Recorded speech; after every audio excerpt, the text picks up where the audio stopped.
ये coding of data की दूसरी एग्जांपल है, एग्जांपल 1.21, सही है। इसमें हमारे पास वो क्या कह रहा है कि x मिनट्स टाइम लिया है केटी ने एक पजल खेलने के लिए एक न्यूज़पेपर में, ठीक है, और उसने 20 ओकेजन्स पे ऑब्जर्व किया है, ठीक है। रिजल्ट्स को उसने इस तरह समराइज किया है कि जो डाटा वैल्यूज़ हैं, जो ओरिजिनल डाटा वैल्यूज़ हैं, उसको सबको 30 से माइनस किया है, और जब उनका सब का सम किया यानी प्लस किया तो आंसर आया -50। इसी तरह जितने टाइम आ रहे हैं, यानी जो मिनट पजल के खेलने के जो टाइम है वो आ रहे हैं, उनको सबको 30 से माइनस किया, उन सबको अलग अलग करके स्क्वायर किया, और जो अलग अलग स्क्वायर वैल्यू थे उनको ऐड कर दिया, सम कर दिया, तो वो आया 562, ठीक है। अब वो ये कह रहा है कि find the mean and standard deviation the time taken by KT to solve the sudoku puzzle, ठीक है।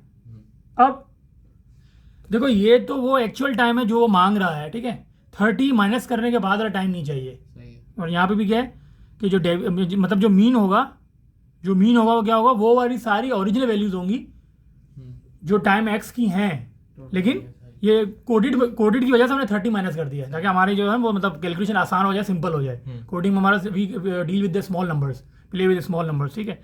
इससे क्या होगा, ये 30 हमें नहीं चाहिए, हमें ओरिजिनल चाहिए, मतलब 30 माइनस होने से पहले हाँ मीन कितना था, टाइम का मीन कितना था, और टाइम का स्टैंडर्ड डेविएशन कितना था, ठीक है। तो ये हमें बताना है। तो इसलिए हम क्या करेंगे, देखो इसमें जो ख़ास बात है वो ये है कि यानी जो हम मीन निकालेंगे, अब जो हम मीन निकालेंगे, ठीक है, उसमें क्या हो जाएगा हमारे पास,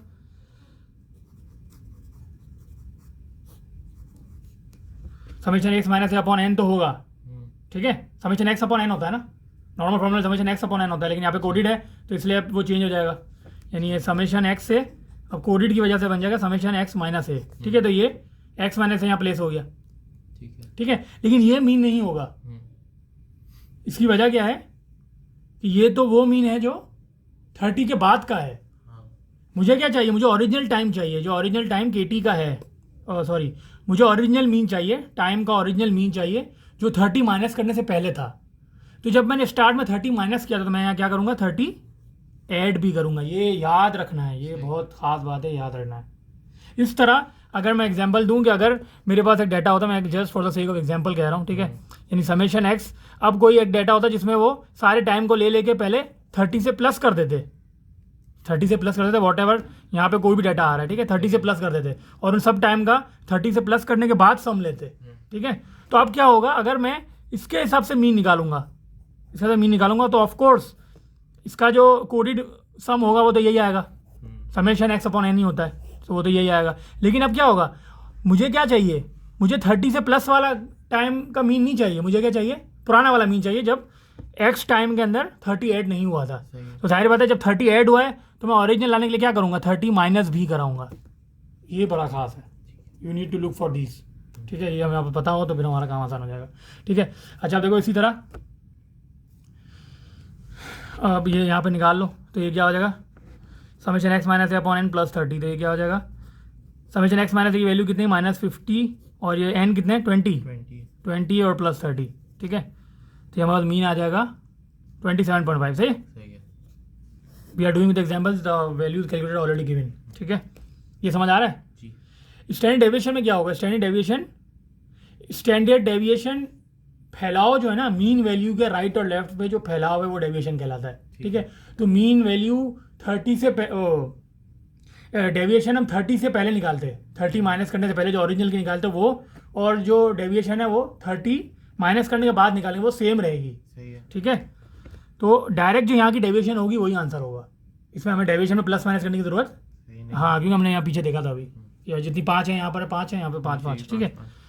तो यहाँ देखो स्टैंडर्ड डेविएशन कितना होगा, एक्स माइनस 30 का हमारा फॉर्मूला था, देखा था पीछे, याद होगा, ठीक है। तो ये हमारा कुछ फॉर्मूला था, समेशन एक्स माइनस 30 का होल स्क्वायर अपॉन एन, ठीक है, और माइनस मीन का स्क्वायर ना, ये वाला जो मीन आया नया वाला मतलब ओरिजिनल जो है ओरिजिनल, ठीक है ना। तो अब यहाँ क्या होगा,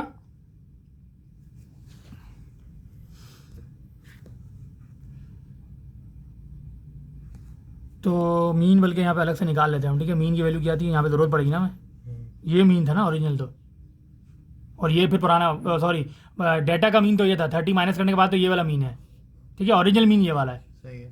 तो हमारे पास जो डेटा माइनस, मुझे यहाँ माइनस वाला चाहिए ना मीन, यहाँ पे माइनस वाला चाहिए, तो यहाँ पर सिर्फ ये वैल्यू आएगी समेशन एक्स माइनस ए अपॉन, यानी -50 डिवाइड बाई 20 कितना आएगा, -20.5। सही है। अगर ये गलती नहीं करना आप, ये तो ओरिजिनल मीन है, ठीक है, ए माइनस करने से पहले वाला है, ठीक है, और ये वाला मीन कौन सा है, बाद वाला, बाद वाला, ठीक है। तो हमें तो बाद वाला ही चाहिए क्योंकि -30 वाला ले रहे हैं। तो यहाँ पे क्या हो जाएगा, ये सारी वैल्यू डाल दो, समेशन एक्स -30 का होल स्क्वायर है 562 गिवन है, ठीक है, और एन कितना है 20 है। एक्स -30 वाला मीन कितना है -2.5, तो वो यहाँ डाल देंगे -2.5। तो स्टैंडर्ड डेविएशन कितना है एक्स, जब हमने 30 माइनस कर दिया था तो उसका डेविएशन कितना आया था 4.674, ठीक है। अब ये देखो मीन के आसपास जो फैलाव होता है वो अगर टाइम में से 30 माइनस करो या 30 माइनस ना करो, ओरिजिनल वैल्यू दोनों सेम ही रहेगा। तो इसलिए हम कहेंगे कि जो स्टैंडर्ड डेविएशन एक्स का है वो ही स्टैंडर्ड डेविएशन एक्स -30 का होगा, और वो कितना होगा 4.674, इट इज़ 4.674। सही है।